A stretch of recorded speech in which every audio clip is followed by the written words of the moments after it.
We're going to go to the phone again and speak to an international relations analyst, and he's a senior lecturer with the University of Media Arts and Communications, Ghana Institute of Journalism. He's Dr. Eche Sikanku. Let's gauge his thoughts on what this means for Africa and Africa's United States, you know, the foreign policy for African countries, looking at the 54 countries and the allies they have here.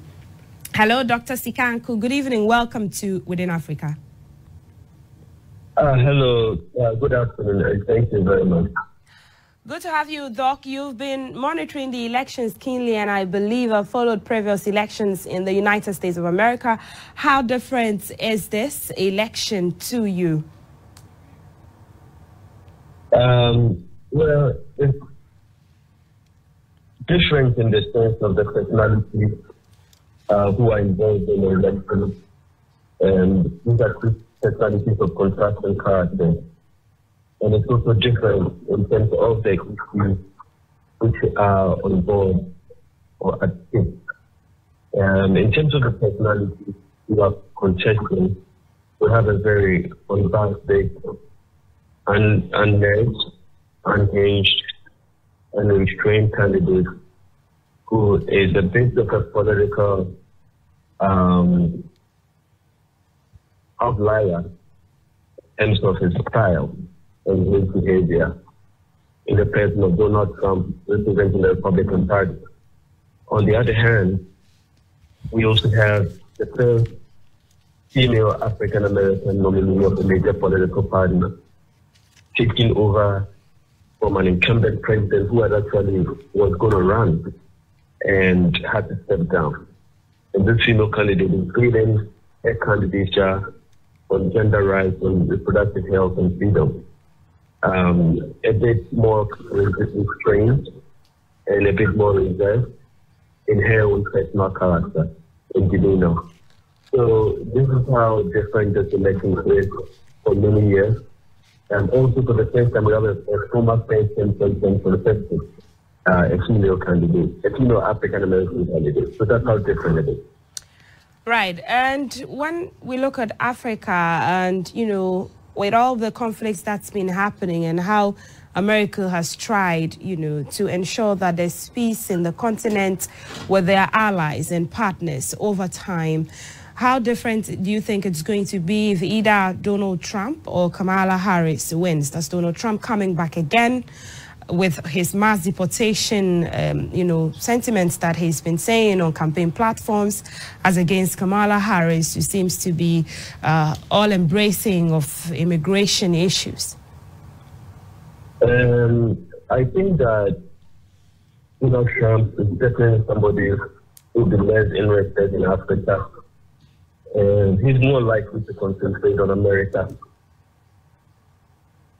and their European allies. He never visited Africa. Well, Biden didn't visit Africa either. But Biden briefly visited Africa, that's Kamala Harris. And Ghana was one of the countries that she visited. And the Democratic Party, though, has been a bit more involved in Africa than the Republican Party. But I believe that both parties have projects that we do in Africa. It's just that Africa has never been a major foreign policy region that is looked at or that is concentrated in. But they do have their own projects that they do here. But you would imagine that because of Kamala's race and ethnicity, there will be a lot more people who will be interested in the outcome of the election from that perspective. Right. And also, when you look at the dynamics of conflicts in other areas around the world and the Middle East, and the role that America has to play, especially in the Israel and Gaza war, and what's happening in Russia and Ukraine, what are your thoughts on how this election will determine a seizure of these wars or conflicts or not?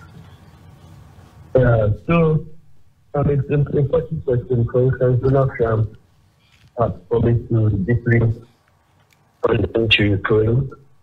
So we are sure that American support for Ukraine will reduce to somebody who tends to admire Vladimir Putin So he probably would put America more closer to Russia.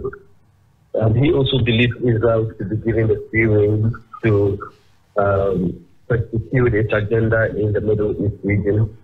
So you would imagine that there will be more restraint or limitations put on Israel in their conflict with Palestine.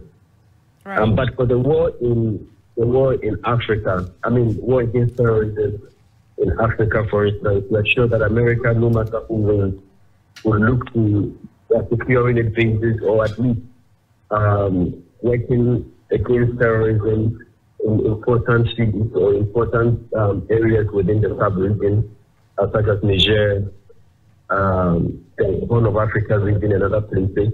America's military intelligence there would most likely be maintained. Donald Trump believes that countries should pay their dues in the international system or need to be left to figure out their own wars. So, except there are any personal issues involved, I don't think that Donald Trump will be somebody who will be interested in internationalism or internationalization, right, or even in international peace and security. On the other hand, Kamala Harris has been interested in promoting democracy and human rights across the world. Her foreign policy is grounded in humanitarianism. And so there's expectation that hopefully, she's an internationalist, by the way.